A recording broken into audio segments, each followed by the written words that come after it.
La Suisse est un régime politique unique au monde, et on entend parfois dire qu'il s'agit d'une démocratie directe. Mais est-ce vraiment le cas? C'est ce que nous allons essayer de voir dans cette vidéo.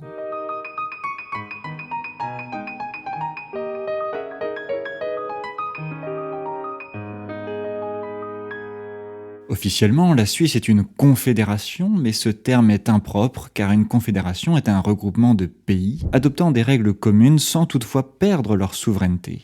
Une confédération ne peut donc pas être un État. Or, même si les 26 cantons suisses ont une large autonomie, une part de leur souveraineté est exercée par un gouvernement central. La Suisse est donc une fédération.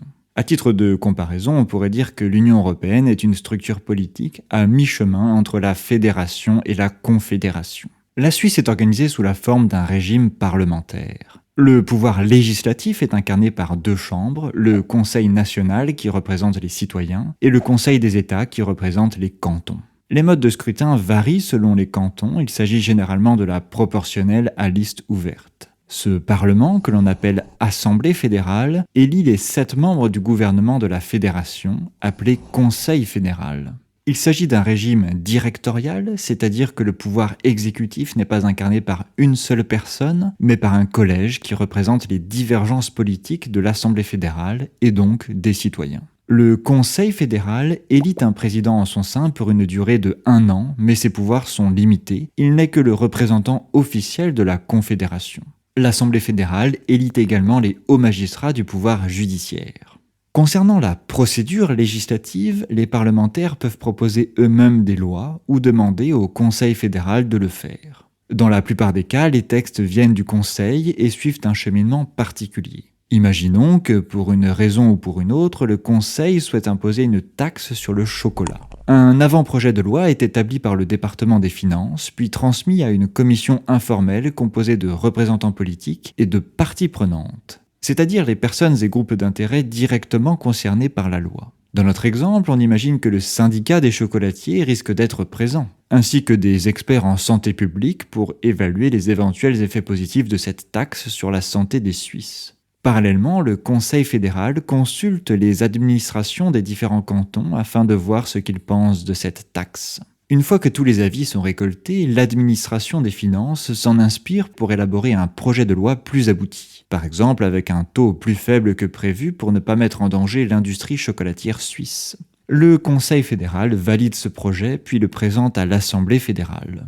L'une des deux chambres prend la priorité et passe en revue le texte. Elle peut le rejeter, l'adopter en l'état ou lui apporter des amendements. S'il n'est pas rejeté, le texte est transmis à l'autre chambre qui peut faire de même. Un texte ne peut être promulgué que s'il a été adopté par les deux chambres. Ici, on imagine qu'après quelques débats, les deux chambres se mettent d'accord sur cette fameuse taxe sur le chocolat, à condition que les recettes fiscales servent à financer des programmes de recherche en médecine.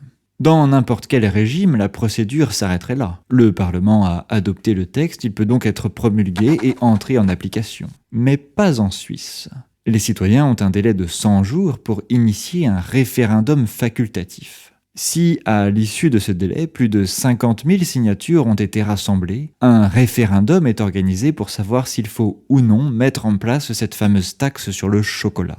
Naturellement, les Suisses sont outrés que l'on puisse ainsi taxer un savoir-faire national et rejettent massivement la loi, qui est donc abandonnée.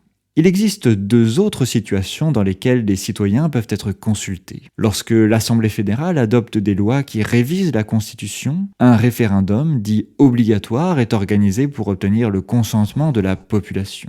Les citoyens peuvent également lancer une initiative populaire pour modifier la Constitution. Toute proposition qui rassemble plus de 100 000 signatures est transmise à l'Assemblée fédérale. Celle-ci peut accepter la proposition, qui est alors directement soumise à référendum, ou bien initier un contre-projet, auquel cas elle dispose d'un délai supplémentaire pour présenter une révision constitutionnelle alternative. Lors du référendum, les citoyens se prononcent sur la proposition de l'initiative et celle du contre-projet, sachant qu'ils peuvent approuver les deux. Le contre-projet sert souvent à adoucir une proposition jugée trop radicale ou bien à réécrire un texte jugé trop maladroit pour figurer dans la Constitution. Sur plus de 500 initiatives populaires lancées depuis la création du dispositif, 235 ont donné lieu à une votation et 26 ont été adoptées par référendum. Alors, peut-on dire que le régime de la Suisse est une démocratie directe ? Si l'on s'en tient à la définition de base de ce concept, c'est-à-dire à un système où le peuple exerce directement son pouvoir, nous sommes très loin du compte. Le processus législatif repose intégralement sur des représentants élus. Le référendum facultatif ne peut qu'empêcher une loi d'être adoptée, il ne permet pas aux citoyens de proposer leur propre loi. Quant à l'initiative populaire qui concerne la révision de la Constitution, il ne s'agit pas tout à fait d'un dispositif de démocratie directe. En effet, les citoyens ne participent pas tous à l'élaboration des propositions. La très grande majorité d'entre eux se repose sur des acteurs de la société civile pour en rédiger le contenu et le défendre lors de la campagne référendaire qui s'ensuit. Ces représentants ne sont certes pas élus, mais ce sont des représentants tout de même, puisqu'ils agissent pour le compte de tous ceux ayant signé l'initiative populaire. L'autosélection, c'est-à-dire le fait de se porter volontaire pour une mission, est déjà une forme de représentation.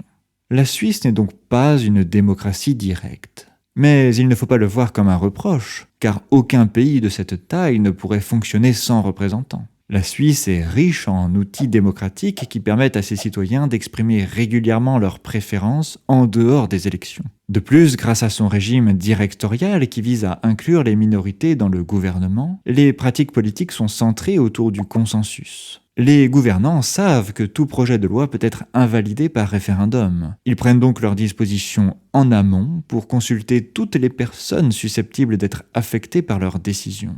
Les conflits sont anticipés la plupart du temps de cette manière et n'ont pas le temps d'éclater.